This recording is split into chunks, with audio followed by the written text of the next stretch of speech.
140 metre দীর্ঘ একটি ট্রেনের গতিবেগ 60 কিলোমিটার পার ঘন্টা। ট্রেনটি বিপরীত দিক থেকে 40 কিলোমিটার পার ঘন্টা বেগে এগিয়ে আসা 160 মিটার দৈর্ঘ্যের একটি ট্রেনকে কত সময় অতিক্রম করবে?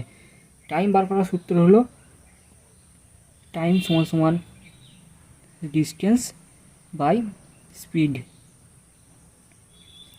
এখানে ডিস্টেন্স হবে 140 প্লাস 160 সমান সমান 300 এবং স্পিড হবে 40 প্লাস 60 সমান সমান 100। টাইম সমান সমান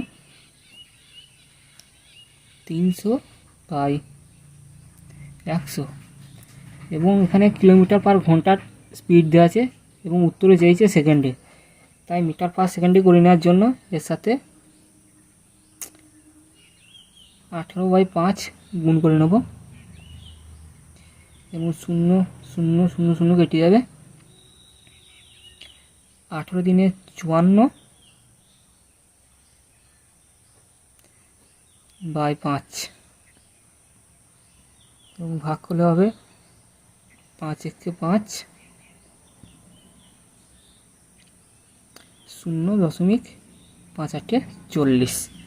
সঠিক উত্তর হয়ে যাবে অপশন বি 10.8 সেকেন্ড।